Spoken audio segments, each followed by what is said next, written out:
In the year 1510, a dispute arose between the Augustinian monasteries which only the Pope could settle. Martin Luther was thrilled to be chosen as representative for his order. He would see all the holy relics, the heads of St. Peter and St. Paul, the catacombs with bones of Christian martyrs, the very coins with which Judas had betrayed his Lord, and even the very same steps upon which Christ had stood before Pontius Pilate, which Constantine's mother had ordered to be moved to Rome. Vague rumors had reached Germany of the corruption and immorality among the priests and cardinals in Rome. Luther doubted the truth of these rumors until he saw the shocking truth with his own eyes. Not only did the young priest speed through masses without any respect, they even made wicked parodies of them for their own amusement. Still, Luther did all that was expected of a pilgrim to Rome who wanted to free family members from purgatory. He prayed in front of all the holy relics. It was believed that anyone who climbed, on his knees, the sacred stairs upon which Christ had once stood would free one soul from purgatory immediately. Luther even added a kiss to each step. At the top, as he turned and saw the poor, hopeless masses of beggars climbing and praying, doubt suddenly flashed into his mind. Luther returned to Germany plagued by doubt. After he had been a monk for 5 years, Martin was sent to teach at a university built by Frederick the Wise in the German city of Wittenberg. He taught his students about the book of Romans in the New Testament. He spent hours studying this book. As he studied, he began to change his mind about some things. Luther found no mention of purgatory in the Bible, nor of the power of holy relics as a substitute for true faith and righteousness. Luther thought, the book of Romans doesn't tell me that I have to earn God's love by working hard to be good. It says God gives me the power to believe in Him and the power to be good because He already loves me. Luther later said, it seemed to me as if I had been born again, and as if I had entered paradise through newly opened doors.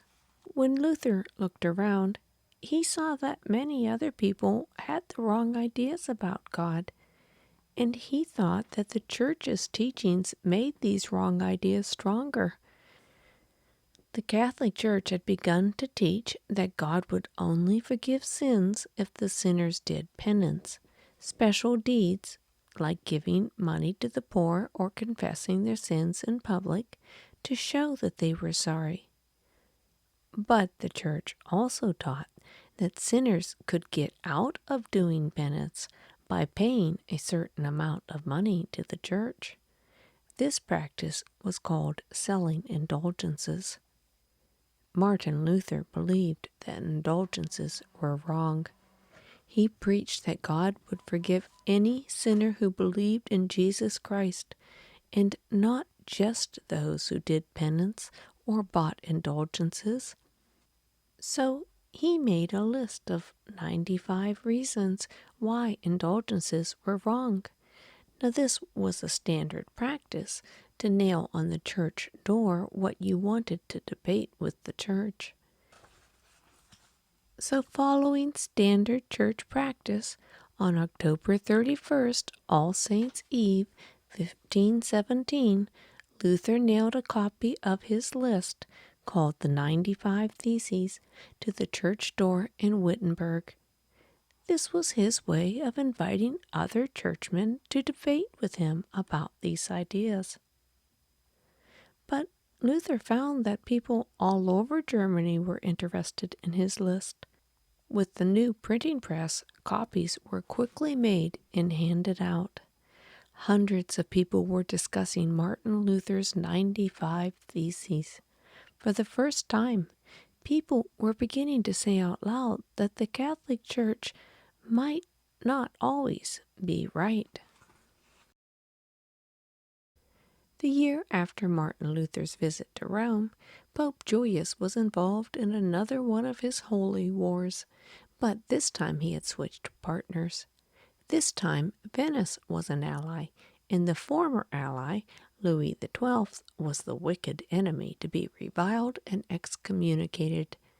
In the previous war, the Pope had regained the cities he wanted with the help of the strong French army, after which he became afraid that the French were strong enough to take over all of Italy. He called upon Venice, Florence, Ferdinand of Aragon, and Maximilian to help him drive out this now terrible invader. Ferdinand, who wanted to get complete control of Naples, which Louis XII had helped him to capture, was glad enough to change sides and fight against his natural enemy. Florence refused to join the Holy Union. The Emperor Maximilian had not been able to make up his mind before Louis XII sent his powerful army into Italy, and the fighting began. The French easily defeated the combined Italian and Spanish forces. But in this battle, one of the most gallant of the French commanders, Gaston de Foix, was killed. This disheartened the French so completely that within 3 months they had abandoned Milan and departed. The victorious allies then began to wrangle over the spoils. Pope Julius II, hailed as the liberator of Italy, was a strict arbitrator, and under his direction, this was the result. Naples went to Ferdinand of Aragon. Milan was given back to Maximilian Sforza, son of Il Moro. Venice gained several cities. Florence, having angered Pope Julius by not answering his call, was forced to turn out the people's government of the last 17 years and to recall the Medici family, who had been living in exile. Pope Julius II died 2 years later in 1513. The colossal tomb had never been finished except for a magnificent statue of Moses, who was also a priest and a warrior, and therefore had been denied entry to the Promised Land. Erasmus was at Cambridge University lecturing at Queen's College on the Bible that winter. When he heard of the Pope's death, he seized his pen and dashed off a biting satire called Julius Excluded, in which Pope Julius appears before the gates of heaven, and St. Peter refuses to admit the priest who preferred a sword to a book. Life at Cambridge was beginning to bore Erasmus. He had received an invitation which he had decided to accept.